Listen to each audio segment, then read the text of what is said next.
Supreme Court on Tuesday asked the centre why it hasn't been able to enforce uniformity in charges for medical procedures and implement a 12-year-old rule. It was hearing a petition demanding the implementation of the clinical establishment central government rules of 2012, which promises uniformity in pricing. The petition pointed out huge disparity in prices at private hospitals compared to those for procedures like, let's say, a cataract in government hospitals. The centre says it has written to all state governments, but they haven't responded.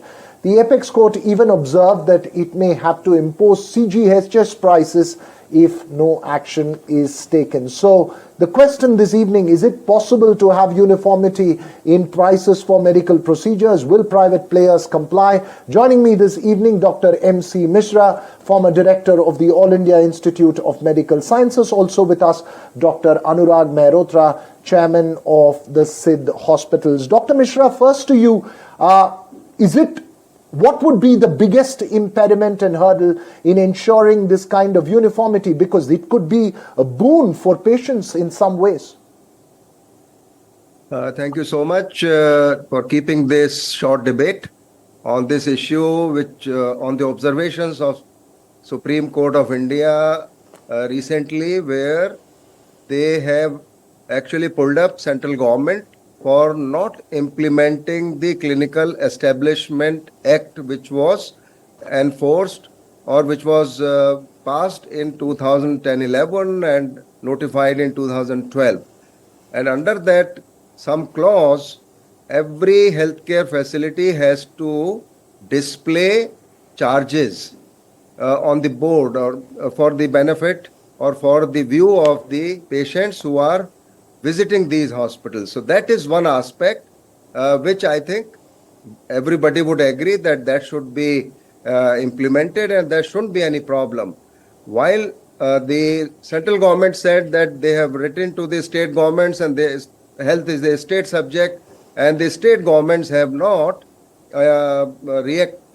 responded favorably for this. So that is where Supreme Court was a bit harsh, saying that they'll implement CGHS packages across board, which I think is little too much, and I don't think it is practical, because healthcare delivery is very complex issue.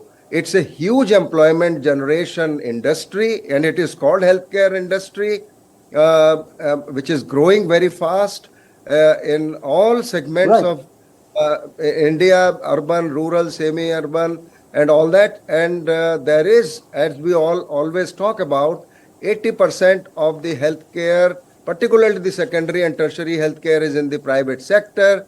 So how is it going to implement CGHS? I'm sorry to interrupt you, Dr. Mishra.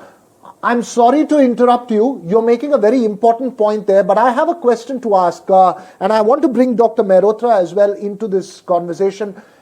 I mean, as a patient or as a consumer, if you call it, the Supreme Court points out that healthcare is a fundamental right. One of the biggest concerns is about how much it's going to cost after you visit a hospital. There is no uniformity in price. It sort of becomes a free-for-all. Is there a possibility of standardization after this? And if yes, what is the biggest hurdle in implementing it, given that there are rules? Dr. Mehrotra. Good evening. Healthcare is in transformation stage in India.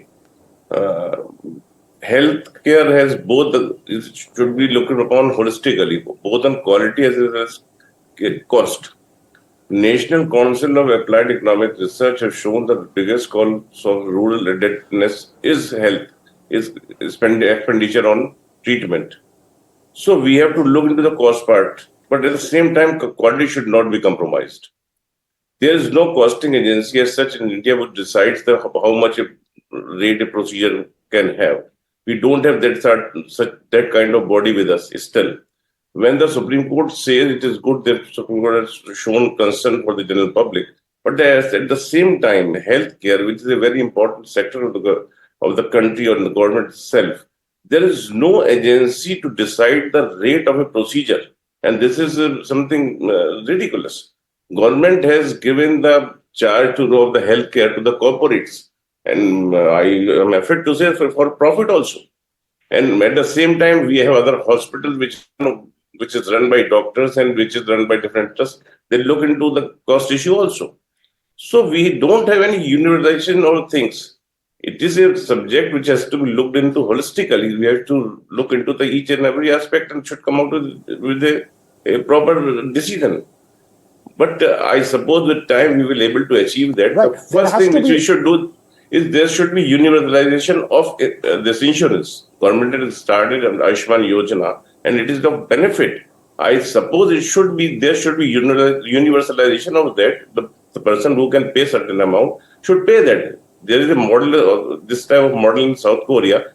Niti Aayog is also studying that model. And if we proceed on that path, I suppose these things there can are be several resolved. models. I'm sorry to interrupt you as well, Dr. Mehrotra. I just want to, there are solutions. We agree that there has to be uniformity. There has to be some kind of standard, something that makes sure that a patient is not fleeced. I have very little time left on the show, Dr. Mishra. Very quickly, do you see this after the Supreme Court's intervention? Do you see this getting into implementation stage?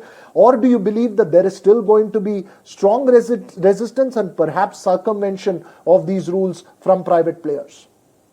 No, there is no question of or issue of resistance. Basically, establishing a healthcare facility in Bangalore cost is different. Mumbai is something different. Delhi is something different. How are you going to standardize? So I think there has to be a range, and I think that is doable. Looking at realistically the expenses, when we say government hospitals, it costs less, we forget that the subsidized healthcare provided in the government, free or at a low cost, is funded by all of us, you, me, and Dr. Mehrotra, and every citizen of the country who is paying tax. So Right. Don't forget that, don't lose that sight. Majority of India's population doesn't pay anything for their healthcare, except those who are insured or they are covered under some or the other scheme, or they are beneficiary of CGHS, ECHS, or any other government organization. Right. So if 140 crore people pay 1 rupee a day for their health, you can imagine what kind of funds we can generate, and we can treat anyone with quality health care, either in government or in public. Right. There is no problem there. Right. I'm afraid I'm completely out of time, but thanks for making that emphatic point there. It is a complex issue, but there needs to be some kind of range or uniformity which protects everyone across the board. There couldn't be a no one-size-fits-all solution for this. We'll keep a close watch on that, but that's all we have time for on the Southern View. News and updates continue right here on NDTV.